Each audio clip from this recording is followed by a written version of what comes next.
નમસ્કાર, હું તો બોલીશ રોનક પટેલ આપનું સ્વાગત કરું છું. હું તો બોલું આજે સતત 1135મો એપિસોડ અને 1135મા એપિસોડના બે મુદ્દા છે. પહેલો મુદ્દો છે આકાશમાંથી આફત, ખેડૂતની આંખમાંથી આંસુ. જી હા, આકાશમાંથી આવેલી આફતે મારા ગુજરાતના ખેડૂતને રડાવ્યો છે. એટલે મુદ્દે બોલવું છે, સરકાર સુધી મારા ખેડૂતનું દર્દ પહોંચાડવું છે. અને બીજો મુદ્દો છે ભાજપમાં ઉકળતો ચરુ. જી હા, ભાજપમાં રીતસરની, ગુજરાત ભાજપમાં રીતસરની આગ લાગી ચૂકી છે. રીતસરની જૂથબંધી ખુલીને સામે આવી રહી છે, એની પોલ ખોલવી છે. ખેર, શરૂઆત આપણા ખેડૂતના દર્દને ઉજાગર કરતા મુદ્દાથી.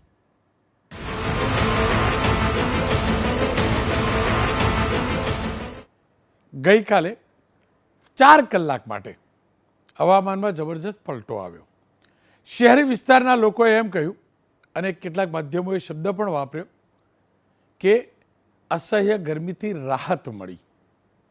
ગરમી હોત તો કદાચ એ શહેરના લોકો જેમની જોડે એસી નથી એમને થોડોક પરસેવો વળતે. પણ એ 4 કલાકના વાવાઝોડાએ મારા ખેડૂતને રીતસર રડાવ્યો છે. 4 કલાકનું એ મિની વાવાઝોડું મારા ગુજરાતના અનેક તાલુકાઓના ખેડૂતના ખેતરો પર, ખેતી ઉપર ભારે પડ્યો છે. એપીએમસીમાં પડેલી જણસ પલળી ગઈ છે. ખેડૂતની ડાગર પલળી ગઈ છે. ખેડૂતની મહામૂલી મહેનત પર પાણી ફરી વળ્યું છે માત્ર 4 કલાકમાં. ક્યાંક એ જે માવઠું થયું એના કારણે, તો ક્યાંક આયોજનના અભાવના કારણે. બે તસવીરો છે, બંને તસવીરોને સમજવી પણ છે અને સરકાર સુધી પહોંચાડવી પણ છે. આવી સ્થિતિ શરૂઆત કરી લઈએ આપણે અમરેલીની વાતથી. અમરેલીમાં પણ કડાકા ભડાકા સાથે વરસાદ થયો તો ગઈકાલે આપણે જાણીએ છીએ. સૌથી વધુ અમરેલી જિલ્લામાં વરસાદ થયો અને તેના 1-2 તાલુકામાં અતિશય વરસાદ થયો, જેના કારણે જુવાર, બાજરી, તલ જેવો પાક, ખાસ કરીને ઉનાળુ પાક છે ને, એ જમીન દોસ્ત થઈ ગયો છે. અમરેલી જિલ્લા ભાજપના ઉપાધ્યક્ષે મુખ્યમંત્રીને પત્ર લખી કમોસમી વરસાદના કારણે ખેડૂતને વળતર આપવાની માંગ કરી છે. આપ જોઈ શકો છો એ તલની હાલત, એ પલળેલા તલની હાલત. એ તલે મારા ખેડૂતનું તેલ નીકાળી દીધું છે, પરસેવાનું તેલ નીકાળી દીધું છે. આજે જમીન દોષ એ તલ છે, એ જુવાર જમીન દોષ છે. આવી જ સ્થિતિ સુરેન્દ્રનગર જિલ્લામાં થઈ છે. સુરેન્દ્રનગરના વઢવાણ, ધાંગધ્રા, મૂળી, લીંબડી સહિત તમામ વિસ્તારોની અંદર આપ જોઈ શકો છો બાજરીના પાકને અહીંયા પણ એટલું જ નુકસાન છે. આ જુઓ તો ખરા, તૈયાર પાક અને એના ઉપર પાણી ફરી વળ્યું. જૂનાગઢમાં પણ કેસર કેરી, અને અહીંયા શહેરના લોકોને હવે રસ પડશે કે કેરી ક્યાંથી ખાઈશું. તમે ખાશો ત્યારે ખાશો. મારો ખેડૂત રડી રહ્યો છે કારણ કે અહીંયા પણ ભારે પવન ફૂંકાયો અને કેરી, જે ફળ તૈયારીમાં હતું એ જમીન દોસ્ત થયું છે. ખેડૂતને નુકસાન થયું છે. જ્યાં ભાગમાં વાડી અપાઈ છે, જેને ભાગમાં લીધી છે, એના માથે પણ એટલું જ દેવું આવવાની આશંકા છે. ઉત્તર ગુજરાતમાં પણ આ જ પ્રકારની સ્થિતિ છે. બનાસકાંઠાનું દાંતા, અમીરગઢ, વડગામ, અહીંયા પણ ઉનાળુ પાકને જબરજસ્ત નુકસાન થયું છે. આપ જોઈ શકો છો. સરકારના કૃષિ વિભાગના એ અધિકારીઓ સર્વે કરવા જાય ત્યારે જાય, અને ત્યારે તો ખેતરમાં શું નહીં હોય આપણે જાણતા નથી, પણ એ દ્રશ્યો મારી પાસે રેકોર્ડેડ છે. કયા ગામમાં કેટલું નુકસાન થયું છે. મહેરબાની કરીને આ દ્રશ્યો જોજો અને ઉદાર મને સર્વે કરજો. જરાય રાગદ્વેષ ન રાખતા, મારા ખેડૂતને જરાય હેરાન ના કરતા. એટલે જ આ દ્રશ્યો લઈને આવ્યો છું. દક્ષિણ ગુજરાતમાં પણ આ જ પ્રકારની સ્થિતિ થઈ છે. દક્ષિણ ગુજરાતના ઓલપાડમાં ડાંગર, તલ, મગ, કેરી તમામ પાકને આપ જુઓ તો ખરા. પાકના પાથરા તો જુઓ, ખેતરનું પાણી તો જુઓ. અહીંયા શું બચ્યું હશે? આ જુઓ ડાગર છે. આ ડાગર તો જુઓ ખેતરમાં શું હાલતમાં છે. શું બચ્યું હશે? આ તલ જુઓ, તલની હાલત જુઓ. ખેતરમાં હોય કે ખળામાં, તમામ ઠેકાણે મારા દક્ષિણ ગુજરાતનો એક ખેડૂત હેરાન થયો છે. એ પછી ઓલપાડના ડુંભારીનો હોય કે નગોઈ કે સુદાખરા કે હાથીસા ગામ, તમામ ઠેકાણે આ પ્રકારની સ્થિતિ છે. ઉમરપાડાના નવા ચકરા, સુદખરડા ગામે પણ ખેતરોમાં ડાંગરનો પાક પલળ્યો છે. ક્યાંક પાક આખો ને આખો તૈયાર હતો એને ઉઠાવવાની તૈયારી હતી, ઉપાડવાની તૈયારી હતી. આપ જોઈ શકો છો નર્મદા જિલ્લામાં પણ કેળ, પપૈયા સહિતના તમામ પાક જમીનદોસ્ત થયા છે. આપ જોઈ શકો છો કેળના જુઓ છો. અને બીજું કહું છું, બાગાયતી પાકને તો જબરજસ્ત નુકસાન થયું છે. આંખ આગળ છે. મધ્ય ગુજરાતના પંચમહાલ, ગોધરા, કાલોલ તાલુકામાં પણ બાજરી, મગ સહિતના પાકને ભારે નુકસાન થયું છે. પંચમહાલ જિલ્લામાં 2300 હેક્ટર બાજરી, 1400 હેક્ટર મગ, 3220 હેક્ટરમાં ઘાસચારાનું વાવેતર કરાયું હતું. ને એની શું સ્થિતિ છે આપ જોઈ શકો છો. ખેડાના ગળતેશ્વર તાલુકા એની અંદર પણ ખેડૂતોની બાજરી જમીનદોસ્ત થઈ ગઈ છે. વડોદરાના ડભોઈના વસઈમાં પણ આ જ પ્રકારે જુવારના પાકને ભારે નુકસાન છે. ડાંગર પલળી ચૂક્યો છે. વડોદરા શિહોર તાલુકામાં કેરી પકવતા ખેડૂતોની પણ એ જ હાલત છે. ક્યાંક કપાસ હતો એની પણ એ જ હાલત છે. સિંદોર તાલુકાની અંદર આંબાવાડીઓ આવેલી છે, ત્યાં પણ એ જ પ્રકારની હાલત છે. હવે વાત ખેતરની નહીં, હવે એપીએમસીની કરી લઈએ. માત્ર ખુલ્લામાં જે પાક હતો, જે ખેતરમાં તો એ જ નહીં, એપીએમસીમાં પણ આયોજનના અભાવે શું સ્થિતિ છે. 4 દિવસથી ગાય વગાડીને એબીપી, અસ્મિતા સહિતના માધ્યમો કહેતા હતા જણસને સાચવજો, હરાજી ન કરતા તૈયારી રાખજો. પણ એપીએમસીના સંચાલકો એસી ચેમ્બરમાંથી બહાર નથી નીકળતા, એસી ગાડીઓમાંથી બહાર નથી નીકળતા. આ જુઓ ડાંગરનો પાક એપીએમસીનો સાણંદનો છે. અહીંયા ખેડૂતોના પાકને નુકસાન નથી ગયું, વેપારીઓ ખરીદેલો હતો. એપીએમસીમાં રજા જાહેર ના કરાઈ, હરાજી થઈ, માલ રાખવાની પૂરી વ્યવસ્થા નહીં અને આ પાક પલળી ગયો છે. હવે અહીંયા એમ કહેવાની જરૂર નથી કે ખેડૂતને નુકસાન નથી ગયું. આ નુકસાન ખેડૂતનું પણ નથી, આ નુકસાન વેપારીનું પણ નથી. અન્નનો એક દાણો મારા હિન્દુસ્તાનનું નુકસાન છે, મારા હિન્દુસ્તાનનું નુકસાન છે. અને આ પલળ્યો છે માત્ર આયોજનના અભાવે, ઓવર કોન્ફિડન્સના અભાવે અને લાપરવાહી, બેદરકારીના અભાવે. આ બધા એપીએમસીવાળા ફોર્ચ્યુનરથી લઈ કઈ ગાડીઓમાં ફરે છે આપણે જાણીએ છીએ. એમને ખબર નથી ખુલ્લામાં પડેલા પાકની શું હાલત થાય. આપ જોઈ શકો છો. માંડલની વાત કરી લો, અમદાવાદની બાજુમાં અને મહેસાણાના હદમાં આવેલું માંડલ. અહીંયા પણ એપીએમસીની અંદર વેપારીઓનો અને ખેડૂતોનો બંનેનો મહદઅંશે વેપારીનો માલ પડેલો છે. આપ અજમો વઘારની અંદર વપરાય, અજમો સૌથી મોંઘો હોય, કેટલો અજમો પલળ્યો છે ને એ આ સ્થિતિ જોઈ શકો છો. આ સ્થિતિ જોઈ શકો છો અજમો કેવી રીતે પલળ્યો છે. એપીએમસીઓ ગુજરાતમાં છે. એપીએમસીઓની કેમ સદ્ધર હાલત છે અને કેમ નાદુરસ્ત હાલત છે, હું નહીં, આખી સરકાર જાણે છે, આખો કૃષિ વિભાગ જાણે છે. કઈ એપીએમસીમાં કયા ખેલ ચાલે છે, એસી ઓફિસો પાછળ કેટલા ખર્ચા થાય છે.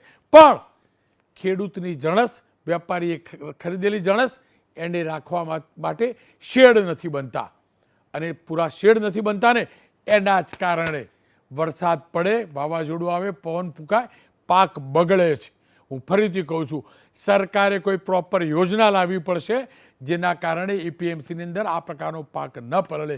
અને એપીએમસીના લોકોએ, એના ડિરેક્ટરો, ચેરમેનોએ બિનજરૂરી ખર્ચા ટાળી પ્રાથમિકતાના ધોરણે શેડ તૈયાર કરવા પડશે, જેથી હરાજીમાં આવેલો માલ ત્યાં સાચવી શકાય. ભલે ભાડું લેતા હોય વેપારી પાસેથી, પણ એ વ્યવસ્થા કરવી પડશે. કારણ કે પાક પલળે છે ને, અન્નનો દાણો પલળે છે, એ રાષ્ટ્રની સંપત્તિ બરબાદ થાય છે. એટલે લાગ્યું કે આ મુદ્દે ચર્ચા કરવી જરૂરી છે. ચર્ચા એટલે પણ કરવી જરૂરી છે કે હવે પછીની સિઝન કેવી જવાની છે. જયેશભાઈ ખેડૂત અગ્રણી છે, અંબાલાલભાઈ પટેલ હવામાનના નિષ્ણાત છે, હિંમતસિંહભાઈ પટેલ માંડલ એપીએમસીના ડાયરેક્ટર છે. ખેર, જયેશભાઈથી શરૂઆત કરી. જયેશભાઈ, દક્ષિણ ગુજરાતની અંદર બલહાડી કેરી તો ખરાબ થઈ જ, અને મેં એ પણ જોયું ડાંગર પર પલળ્યો, ખેતરમાં પણ પડ્યો હશે. મને ખબર નથી મંડળીઓની હાલત શું હશે. કેમ ખેડૂતો સુધી પ્રોપર જાણકારી પહોંચતી નથી, અથવા તો સ્થિતિ શું સર્જાય છે કે ખેડૂત ઈચ્છે તો પણ સાવધાન રહી નથી શકતો. અને આ સંજોગોમાં આપ પણ જાણો છો, આપ આ પક્ષ સાથે જોડાયેલા છો, તમે ભારતીય જનતા પક્ષનો ખેસ પહેરેલો છે, શાસક પક્ષનો ખેસ પહેરેલો છે. એટલે પૂછું છું, દર વખતે સર્વેની વાત થાય છે પણ પરિણામ કશું નથી આવતું. એટલે જ આપને રોકીને, જયેશભાઈ આપને રોકીને અમિત ચાવડાએ શું માગ કરી અને આપણા કૃષિ મંત્રીએ શું કહ્યું ને એ પણ સંભળાવી દો. અમારા ખાતા મારફત આ જ્યાં ખેતીવાડીના પાકોને નુકસાન થયું હોય એનું સર્વેનું કામ ચાલુ કરવાની અમે સૂચના આપી દીધેલ છે. ઉપરાંત 17મી તારીખ સુધી હજી કમોસમી વરસાદ અને માવઠાની આગાહી હોવાથી આ ફાઇનલ રિપોર્ટ તો 17મી તારીખ પછી જ આપણને જાણવા મળે. આ રીતે અમારું ખાતું આ બાબતમાં ખૂબ જ સક્રિય છે. ભારે પવન સાથે જે કમોસમી વરસાદ થયો છે એનાથી ઉનાળુ પાકને ખૂબ મોટું નુકસાન થયું છે. ત્યારે સરકાર પાસે અમારી માગણી છે કે તાત્કાલિક સર્વે કરવામાં આવે. કૃષિ વિભાગ હજુ એમ કહી રહ્યું છે કે 4 દિવસની આગાહી છે, ત્યાર પછી અમે સર્વે કરાવીશું. પણ સરકાર પાસે આટલું મોટું તંત્ર હોય, હવે ચૂંટણી પ્રક્રિયાઓમાંથી પણ બધા ફ્રી થઈ ગયા છે, એટલા માટે તાત્કાલિક સરકારે જે નુકસાની થઈ છે એનું સર્વે કરાવવું જોઈએ અને તાત્કાલિક જે મૃતકો છે એને પણ સહાય ચૂકવવામાં આવે. અને સાથે સાથે ખાલી સર્વે થઈને કાગળ પર ના રહે, પણ ચોક્કસ સમય મર્યાદાની અંદર જે પણ નુકસાની છે એનું ખેડૂતોને સર્વે કરીને વળતર ચૂકવવામાં આવે એવી અમે માગણી કરીએ છીએ. જયેશભાઈ મારી સાથે જોડાયા છે. જયેશભાઈ, પક્ષાપક્ષીથી દૂર રહીને કહું તો આપ પણ જાણો છો, હું પણ જાણું છું, સર્વે કેવી રીતે થાય છે, કયા નીતિ નિયમોને આધીન થાય છે, ખેડૂતની મુઠ્ઠીમાં શું આવે છે, ખિસ્સામાં શું આવે છે, આપણે પણ જાણીએ. તાલુકાનો સર્વે થાય, તાલુકામાં એવરેજ એટલો વરસાદ કે નુકસાન ન દેખાય એટલે ગામમાં નુકસાન થયું હોય તો પણ ન મળે. અને આ જ સરકારે કૃષિ વીમો પણ કેન્સલ કરેલો છે. આ સંજોગોમાં સીધી ખરેખર સહાય મળે જ, હું ફરીથી કહું છું, મળવી જરૂરી છે, નહીંતર ખેતી બંધ થશે. એ માટે કેવા પ્રકારની વ્યવસ્થા જરૂરી છે? ખાસ કરીને જે રીતે માવઠું લગભગ આ વર્ષે તમે જો તો આ ચોથું માવઠું છે. જળવાયુ પરિવર્તનની સૌથી વધારે ખરાબ અસર તમે જો તો ખેડૂતોને થઈ રહી છે. અને તમે જે રીતે વાત કરી કે જે રીતે સ્વાભાવિક છે, ખેડૂત જ્યારે અન્નદાતા છે અને જ્યારે આવા માવઠાઓ થાય, સ્વાભાવિક છે કે ખેડૂત નિરાશ થાય. એને જે મહેનત કરેલી હોય એના પૂરતું વળતર ન મળે એટલે સ્વાભાવિક છે કે સરકાર પાસે આશા રાખે. તમે જોવો તો જે રીતે રાજ્યની સરકાર કે કેન્દ્ર સરકારે જે રીતે વીમા યોજના છેલ્લા 2 વર્ષથી બંધ થઈ છે, પણ જે રીતે સતત માવઠાઓ ખેડૂતો પર જે રીતે અસર થઈ રહી છે, ત્યારે સામાન્ય ખેડૂત આગેવાન તરીકે અમારી પણ સરકારશ્રીને વારંવાર રજૂઆત છે કે આવનાર દિવસોમાં ફરી પાછું જે વીમા કવચ છે એ પાછું આપવું પડશે. તમે જોવો તો ખેડૂતો સાથે જોડાયેલા પશુપાલન ક્ષેત્રે પણ અમે જોડાયેલા છે. પશુપાલનમાં તમે જોવો તો જે કેટલ વીમો છે, ખાનગી વીમા કંપનીઓ પણ લે છે. ખૂબ જ સરળતાથી જે કેટલનું મરણ થાય એને મળતું હોય છે, તો ખૂબ જ સારી રીતે વીમા કંપનીઓ અને ખૂબ જ યોગ્યતાથી આપી રહ્યું છે. એટલે અમારું તો એવું માનવું છે કે આવનાર દિવસોમાં જે રીતે જળવાયુ પરિવર્તનને કારણે જે રીતે ખેડૂતોને અસર થઈ રહી છે અને ખેડૂતોના પાકના વીમાની જે વાત થઈ છે, એમાં ગંભીરતાથી હવે આવનાર દિવસોમાં પાક વીમા તરફ ફરી પાછું જવું પડશે. અને હું તો એમ માનું છું કે ખેડૂત વીમાનું કવચ લેવા માટે તૈયાર છે. સરકારે પણ એમાં મદદ કરીને આવનાર દિવસોમાં ખૂબ જ ગંભીરતાથી આમાં આગળ વધવું જોઈએ. અને જે રીતે આ યોજના બંધ થઈ છે અને ખાસ કરીને સર્વેની જે વાત થઈ રહી છે, સ્વાભાવિક છે અન્નદાતા એક સમગ્ર જગતનું પેટ ભરતો હોય છે, પણ જે રીતે તમે જો તો એના ખર્ચાઓ અને ખામે જે રીતે એના આવકમાં તમે જો દક્ષિણ ગુજરાતની વાત કરીએ તો આ વર્ષે 1,20,000 હેક્ટરમાં કેરીનો પાક છે. સતત 4 માવઠાઓ થવાને કારણે માંડ 25-30% કેરીનો પાક છે. અને એવા સમયે ગઈકાલે જે રીતે વરસાદ થયો અને જે રીતે વાવાઝોડું આવ્યું, લાખો હજારો હેક્ટર જે રીતની જે કેરીના બગીચાઓનું નુકસાન થયું છે. પણ જે સરકારની ગાઈડલાઈન છે એ ગાઈડલાઈનની અસરને કારણે જે સર્વે થયા પછી પણ જે વળતર મળવું જોઈએ ન મળવાને કારણે સ્વાભાવિક છે ખેડૂત નિરાશ થાય છે. ખેડૂત આગેવાન તરીકે અમારી પણ ખાસ વિશેષ જવાબદારી છે કે રોનકભાઈ ખેડૂતોને આમાં યોગ્ય વળતર મળે. અને એમાં ખાસ કરીને જે રીતે ખેડૂતોની લાગણી પણ સરકાર સમજે એવું અમને લાગી રહ્યું છે. આવનાર દિવસોમાં જે રીતે તમે જો તો માવઠાની અસર જે 4 માવઠાઓ એટલે જે કુદરત જે રીતે ઉઠાઈ રહ્યો છે ને એમાં તમે જો સૌથી વધારે જ્યારે ખેડૂતને અસર થઈ રહી હોય ત્યારે આવનાર દિવસોમાં સરકાર અને ખેડૂત અને ખાસ કરીને તમે જે દક્ષિણ ગુજરાતની વાત કરીએ તો સહકારી માળખું એટલું મજબૂત છે. તમે જે એપીએમસીની જે વાત કરી છે, ખાસ કરીને અમારા જે ઓલપાડ વિસ્તારમાં જે ડાંગરના પાકને જે મોટું નુકસાન થયું છે, પણ આજે પણ સહકારી પ્રવૃત્તિ મજબૂત હોવાને કારણે અમે ખેડૂતોને બચાવવામાં થોડાક અંશે સફળ થયા છે. પણ જે રીતે કાંઠા વિસ્તારમાં આજે ડાંગર પડ્યું છે, સ્વાભાવિક છે ખેડૂતોના આંખોમાં જે આંસુ જોઈ શકીએ છીએ. પણ સરકારને પણ અમારી રજૂઆત છે કે આવનાર દિવસોમાં અમને ચોક્કસ ખાતરી છે કે આવનાર દિવસોમાં સતત સર્વે થશે અને તાત્કાલિક ધોરણે ખેડૂતોને પૈસા મળશે. અને આ જળવાયુ પરિવર્તન ખેડૂતના કારણે નહીં, એ ઉદ્યોગોના કારણે છે જે સતત પ્રદૂષણ કરે છે, એ ચોર લોકોના કારણે છે જે પ્રકૃતિને નુકસાન કરે છે. પ્રકૃતિને નુકસાન એ કરે છે અને જળવાયુ પરિવર્તનનો ભોગ મારો ખેડૂત બને છે. સરકારી બાબુઓ ખુલ્લા મનથી, ખુલ્લું દિલ રાખી, મોટું દિલ રાખી સર્વે કરાવડાવે, કારણ કે હજુ પણ કમોસમી વરસાદ વરસી શકે તેમ છે. ત્યારે જાણવું ને સમજવું જરૂરી છે કે આવનારા દિવસોમાં કઈ રીતે માવઠું પડવાની આશંકા છે, શું આંધી ફરીથી આવશે, ચોમાસું કેવું રહેશે. અંબાલાલભાઈ સાથે મેં વાત કરી છે. અંબાલાલભાઈ નમસ્કાર, આપનું સ્વાગત છે. અંબાલાલભાઈ, ઘણું નુકસાન થઈ ચૂક્યું છે આ કમોસમી વરસાદના કારણે, આંધીના કારણે. હવે કયા પ્રકારની આગાહી આગામી 1-2 દિવસોને લઈ? રોનકભાઈ, સામાન્ય રીતે પ્રી મોન્સૂન એક્ટિવિટી થતી જ હોય છે. સૂર્યના કૃતિકા નક્ષત્રમાં આંધી વંટોળ સાથે આવી પ્રી મોન્સૂન એક્ટિવિટી થતી હોય છે અને આવી પ્રી મોન્સૂન એક્ટિવિટી જરૂર છે, કારણ કે આંધી વંટોળ થાય, ઘણી આંધીઓ આવે અને તેના રજકણો ઉપર ચડે, ફ્રીઝિંગ પોઈન્ટમાંથી આ રજકણોમાંથી વરાળનું ટીપું બને અને વરસાદ રૂપે આવી શકે, એટલી એક પ્રક્રિયા છે. પણ આ વખતની પ્રક્રિયા જે છે આ ગજબની હતી. ઉત્તર ભારતમાં આ પ્રક્રિયા ગજબની હતી. અરબ સાગરમાં અને બંગાળ સાગરનો ભેજ આવતો હતો અને આ ગતિવિધિ હજુ 2 દિવસમાં 2 દિવસ સુધી રહી શકે તેમ છે અને તે પછી આખરી ગરમી પડશે. એટલે હજુ પણ લગભગ તારીખ 16 સુધીમાં કોઈ ભાગમાં પ્રી મોન્સૂન એક્ટિવિટી ગતિવિધિ રહેશે. આ વખતનું આંધી વંટોળ પ્રમાણ વધારે રહેશે અને ઘણી વખત તો આંધી વંટોળ કાચા બકરના સાપડા ઉડાડી દે તેવો છે. જે રોનકભાઈ, અંબાલાલ કાકા, હવે પછીના 24-48 કલાકની વાત કરીએ તો કયા કયા વિસ્તારમાં આંધી, વરસાદ અને આ પ્રકારનું તોફાન હોઈ શકે છે?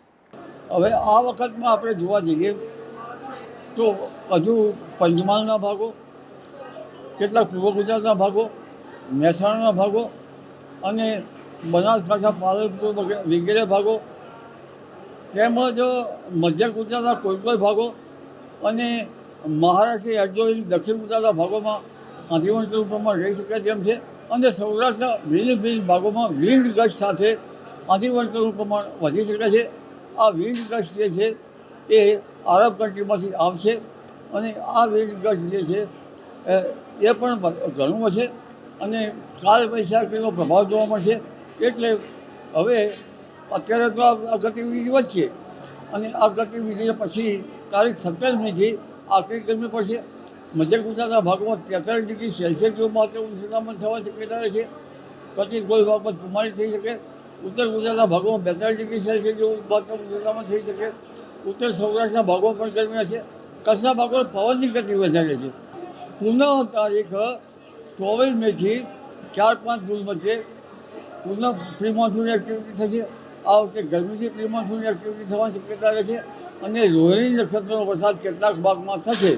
મેની આખરથી જૂનની શરૂઆત સુધીમાં અરબ સાગરમાં પણ ચક્રવાતની અસર થવાની શક્યતા રહે છે, પણ બંગાળ ઉપસાગરમાં સવિશેષ અસર થશે.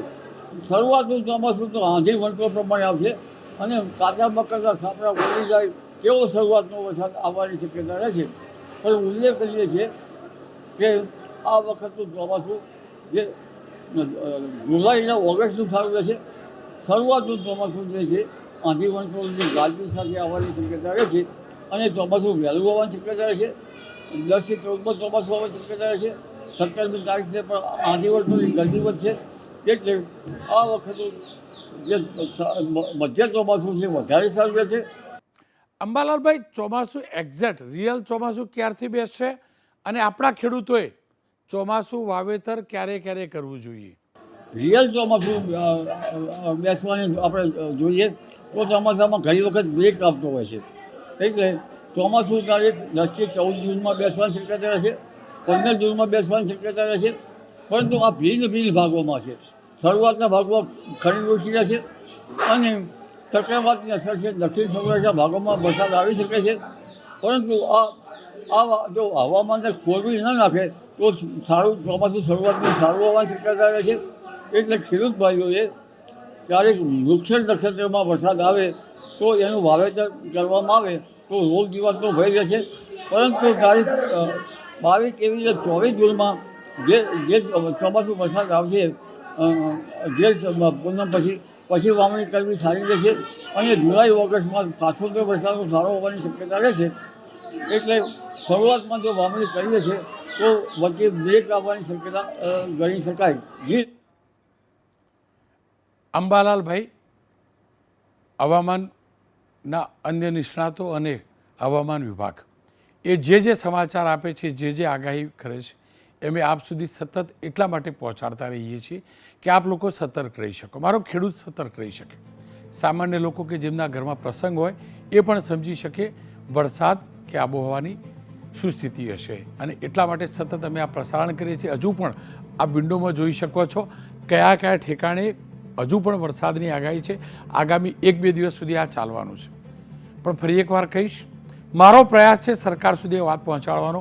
તમારા સર્વેમાં શું આવતું છે હું નથી જાણતો, પણ હકીકત એ છે કે મારા ખેડૂતને કશું નથી મળતું, કશું નથી મળતું. આ હકીકત છે. છેલ્લા 3 વખતના સર્વે બાદ ક્યારે કોઈ જાહેરાત નથી થઈ. તમારા નિયમોની ડાયરી બદલો, કારણ કે મારા ખેડૂતની કિસ્મત બદલાઈ ચૂકી છે, બરબાદીથી બદલાઈ છે. તમારે નિયમો બદલવા પડશે તો જ મારો ખેડૂત આબાદ રહેશે. તમે આબાદ તો નથી કરી શકવાના, પણ આબાદ રહેશે. સર્વે કેવી રીતે કર્મચારીઓ અધિકારીઓ કરવા જાય છે ને એમાં જાજો સમય નથી બગાડવો. પણ દ્રશ્યો અને સરકાર પણ જાણે છે કેટલો ક્યાં વરસાદ પડ્યો, કયા ગામમાં. તાલુકાવાળી પ્રથા બંધ કરો. જે ગામમાં નુકસાન થયું છે એ ગામને આપો, નહીંતર ખેતી બંધ થશે. હું ફરીથી કહું છું, સિઝનમાં 4 વાર આ પ્રકારે કમોસમી વરસાદ થાય ને તો કોઈ પથરાય ના ઉગાડે. બાજરી તો દૂરની વાત રહી. અને પછી ખાજો પથરા. સર્વે કરજો પથરાને કેટલું નુકસાન થયું.